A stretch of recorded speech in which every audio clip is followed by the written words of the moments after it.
Okay, Jodi, so you've mentioned that after the removal of your brain tumor that you've had some issues just with, facial paralysis and the muscles in your mouth and the surrounding areas. What have you done or what did they have to do in order to try to repair this? I wish there were a nice short answer to that, but there's not. So usually with facial paralysis, specifically those caused by a brain tumor like mine, the hope is always that you're going to get better. You're going to get better, that your nerves are going to repair themselves. So we waited for quite a while before doing anything because they just said your nerves need time, and nerves sadly need a lot of time to repair. So we gave it quite a bit of time, and then finally after about a year's period of time, the doctors said, they may not get a whole lot better on their own. And at that point in time, then it was, let's start looking into some other options, both medical options for surgeries and procedures, as well as therapies and other things that I could do for myself or with some help. So I underwent probably 2 years of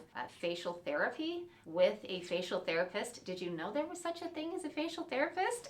I never knew, but I would go into an office with a therapist and she helped me learn how to train the muscles in my face to do the things they were not able to do on their own. So my physical therapist would hook up these little cords with wires and they would attach to my face, and then they would go into a computer, and then anytime I had any movement in my face, I was able to look at the computer and actually see the effect of that movement. And you moved it this many micro centimeters or millimeters, so that's how much movement you got from the use of that muscle. And so by training your muscles individually, I've actually been able to make quite a bit of progress to the point where I can hold my mouth closed and purse my lips a little bit. These are things I could not do at all in the beginning. And so we had a series of different exercises that I would go through, that I would be trained in the office, and then I took them home, and just like if you're doing an exercise program, I posted it, and instead of on my wall like you might for exercise, I posted it on the outside of my shower, because that's where I would practice. It was the easiest, and that way if I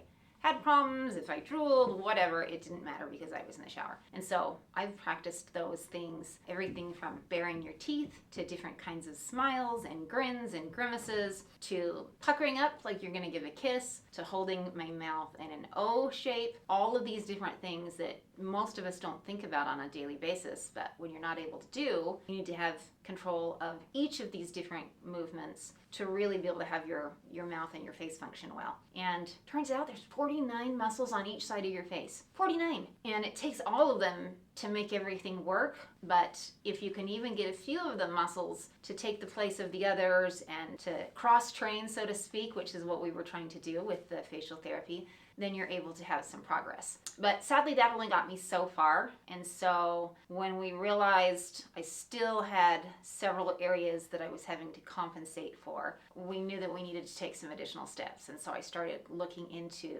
the surgical interventions that we could do. And a lot of people say, was it because you wanted to change the look of your face? Because at the time, I had lost all of the tone and the muscle movement in my face, and so things were just really starting to drag and droop off of my face. But the answer is not that I was doing it aesthetically for looks reasons. It was really more to regain some functionality. How did you feel, I'm curious, how did you feel when you had to do the facial exercises for the first time? Meaning, did it feel odd? Because no one ever teaches anyone how to do facial exercises. Every time I would go to a session, I felt like I was running a marathon with my face. Like I was so exhausted from the energy it took to try and do itty bitty tiny muscle movements. Okay, now hold your mouth like this. Now hold your mouth like this. Okay, now do it again. Now let's see if we can get it to move a little bit more on this. It was exhausting, and it was taxing mentally because no one ever teaches you to do this sort of thing. You don't think about it. You don't think about, I need to learn how to move this one itty bitty. It's all part of your natural movement until it isn't, and then you have to figure things out. So it was really a very slow step by step by step. Couldn't see a lot of the progress very quickly, and it was only over time when I was then able to go back and look at the before pictures, the during pictures, the after pictures, and I thought, oh wow, this is making a difference. I can see that while I used to only be able to show, 6 teeth in this smile, now you can see 8.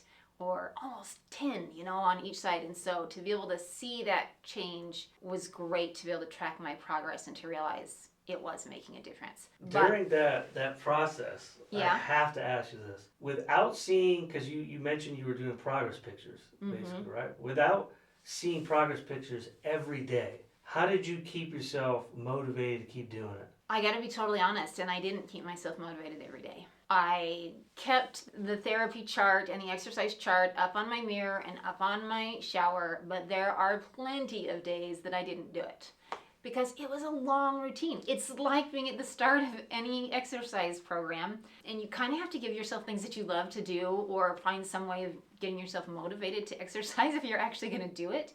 And I had a hard time with that. It was exhausting. It would take me between 15 and 30 minutes to go through all of the exercises. And there were a lot of days I just thought, I just don't want to, or I don't have the energy to, or I didn't know if it was worth it. So when I would go to the appointments and see the pictures that were taken, every month or every 2 months, that's when I would always get that little boost and say, oh yeah, this does make a difference. I need to be more consistent.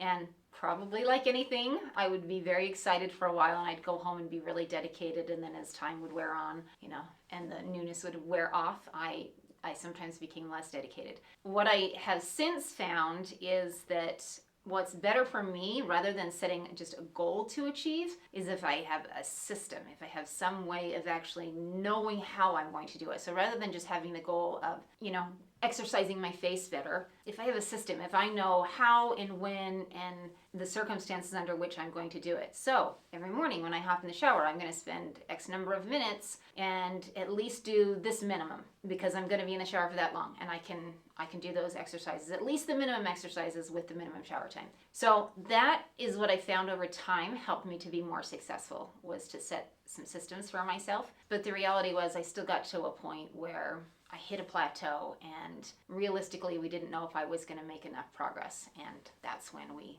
decided to go a surgical intervention route. What advice would you give someone who may be currently going through this psychologically, as far as like how to mentally cope with it on a day-to-day basis? I would say number one is be patient with yourself. It is a long process. It is not a marathon, it's a 100-miler. And most people in their lives will never do a 100-miler, but you'll have to. And you need to give yourself the patience and remember that even if one day you're only going a half a mile, you still are cutting into that 100-mile journey. That every little thing you do does make a difference. Just like when you're exercising, every rep makes a difference. Every set of steps that you decide to take, it all contributes to your overall health and well-being. And you have to be able to see this the same way, that everything you're doing makes a difference. And it makes a difference in a couple of ways. There's the physical difference that it makes with the actual growth or change in your muscles, but there's that psychological difference of I'm showing up, I'm fulfilling the commitment I made to myself. And that's a big part of it, because I think there's a lot of wear and tear on your mind when you have facial paralysis or some other challenge that requires you to change your whole life. And sadly, I have way too many friends in the facial paralysis community who won't go out and get in the public eye because they don't like the way that they look. They don't like the asymmetry that's caused by the paralysis. They don't like the drooping. They don't like that sometimes they drool. Guess what? No one likes that. None of us like that. But to have the realization that you are so much more than what your face looks like, that has to come from deep inside. And there is a component psychologically where when you show up for yourself, when you do the things that you can to improve, and when you're investing time in yourself, you're growing that love and that dedication that you have for yourself, and all of that comes out in your confidence as you go out and you interact with other people. If you look people in the eyes and communicate directly with them instead of trying to avoid and have people not see you, there's some big things there. It goes much deeper than you would think. It's not just about the mechanics and the muscles and the wearing out. It's very psychological, very deep, and mentally you've got to keep yourself in a healthy place in order to deal with things like that.